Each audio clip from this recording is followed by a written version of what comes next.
Quelle joie, quel plaisir d'être là, écoutez, quel plaisir d'être ici à Paris, en France. Moi, je suis pas d'ici à la base, je sais pas si ça s'entend ou ça se voit. Je suis marocain. Voilà. Ça régale. Rêve aussi, ouais. À part toi, tous les autres ont eu du doute quand j'ai donné cette information. J'ai vraiment vu des regards de ah bon, ils font ce modèle là-bas. Je te jure, pas du tout la tête du Marocain de base. Hein. Moi, je ressemble beaucoup plus à Adrien Rabiot qui travaille dans un concept store à Bastille, frère. On dirait Timothée Chalamet qui vend du CBD dans un salon de coiffure. C'est horrible. Je te jure, là, il y a pas longtemps, j'ai dit à quelqu'un que j'étais marocain, il m'a dit non. J'ai dit comment ça non? Il m'a dit non, t'as la tête de quelqu'un qui s'appelle Julien, qui habite dans le Larzac et qui baise avec des chèvres. Moi, j'ai voulu le tourner, j'ai dit en vrai, il y a une des 3 infos qui est vraie. Je la vérité. En vrai, je suis marocain, si j'ai cette tête-là, c'est pour une raison, c'est parce que je suis juif. Et voilà, ça met cette ambiance de merde depuis quelque temps. Juif marocain, donc à vos yeux, juif et arabe. Les deux. Tous les jours. Et je ressemble à Jésus. C'est horrible, je te jure. Je suis arrivé en France, là, il y a 5 ans, ça veut dire que je suis aussi immigré. En vrai, c'est moi le grand remplaçant dont il parle l'extrême droite. Manque plus que gay et noir, et au RN, on m'appelle l'élu.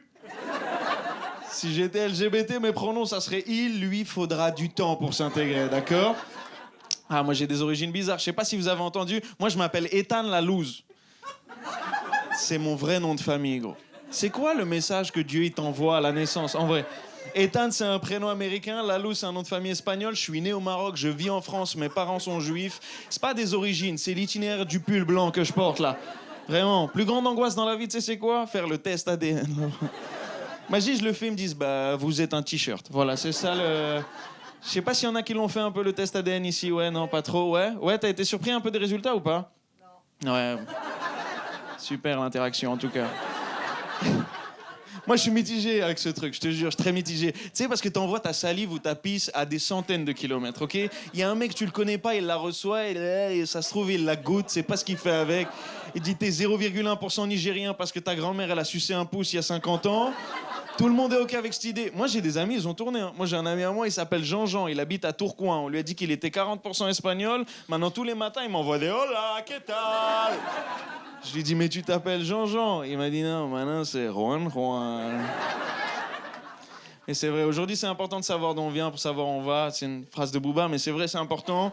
C'est pour ça que les gens ils font le test ADN. C'est pour ça que moi je dis juif marocain, je suis fier de ça. Parce que même à des périodes sombres de l'humanité, le Maroc il a toujours protégé les miens. Il y en a peut-être qui sont pas au courant de ça, mais pendant la Seconde Guerre mondiale, les Allemands ils sont venus au Maroc et ils ont demandé à tous les musulmans du Maroc de leur donner les juifs. Vous savez ce qu'ils ont dit les musulmans? Ils ont dit s'il n'y a pas de juifs, il n'y a que des citoyens marocains. C'est beau, ouais? De fou. Et juste après, ils ont dit, ouais. Tellement beau. Et juste après, ils ont dit, par contre, on va vous donner les homosexuels avec grand plaisir, vraiment. C'est pas vrai. Ils ont donné les noirs. Mais fier d'être marocain, fier d'être en France, fier aussi de tout ce qu'on m'a transmis. Merci, Rti, vraiment, c'est très gentil. Non, mais c'est vrai, moi je suis fier de tout ce qu'on m'a transmis, en vrai, je te dis la vérité. Beaucoup de choses, c'est mon père qui me les a transmis.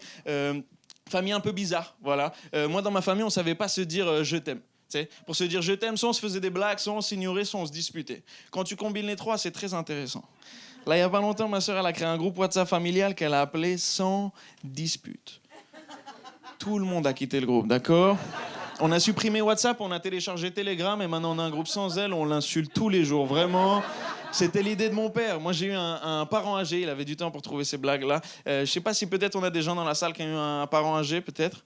Ouais. Vous êtes vivant quand je vous parle ou pas? Super. Mon père, il m'a eu quand il avait 70 ans. Ouais. Franchement, c'est immature. Il avait 40 ans d'écart avec ma mère. Ça veut dire pendant qu'elle changeait mes couches, elle changeait les siennes aussi. Vraiment... C'est même pas ça. Tu veux savoir c'est quoi le plus fou? Le plus fou, c'est que mon père, il avait 5 ans de plus que mon grand-père maternel.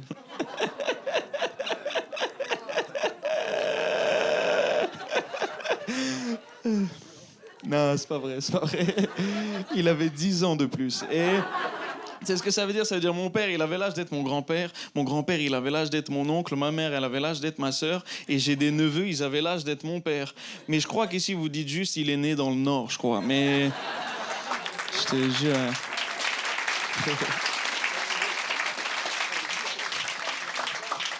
En vrai, il y a aussi beaucoup de gens qui me posent la question, vu de la culture, la religion, l'écart d'âge, est-ce que tous les deux, c'était pas un mariage arrangé? Et je vous rassure, j'ai posé la question à ma mère, et non, c'était pas du tout un mariage arrangé. Après, elle m'a dit que elle, ça l'arrangeait pas, mais s'aimaient tous les deux, malgré la distance des siècles qui les séparaient. Mon père, il était vieux, hein. Tellement vieux, quand j'étais petit, je jouais au foot avec lui, il faisait une accélération. Pour la famille, c'était considéré comme une tentative de suicide, vraiment.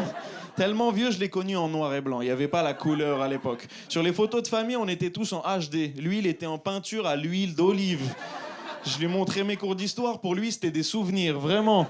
Il y avait d'autres trucs, par exemple, qu'il faisait différemment que les parents de mes amis aussi. Il n'utilisait pas les mêmes termes. T'sais, par exemple, moi, mon père, quand il disait qu'il draguait ma mère, il disait qu'il flirtait avec elle. Quand il disait qu'il allait dans des boîtes de nuit, il disait qu'il allait dans des dancing. Quand il disait qu'il s'était marié avec elle, il disait qu'il l'avait acheté. Vraiment, c'était des termes différents. Je pense que s'il m'a eu, en vrai, c'est pour une raison, c'est juste qu'il connaissait pas le mot contraception. Je te dis la vérité. Quand on lui disait protège-toi, lui, il mettait un chapeau comme ça. Il allait dans la chambre, il allait faire l'amour. Ce qui fait, moi, dès l'enfant, j'ai eu cette théorie. Pour moi, dès qu'il y avait le chapeau, il y avait le sexe. Chapeau, sexe. Je te cache pas, la première fois, je suis allé à la synagogue. J'ai vu tout. J'ai dit, là, ça va baiser grave, là. Les voix crier comme ça, frère. Voilà, j'ai passé un très bon moment avec vous, les amis. Vous étiez super.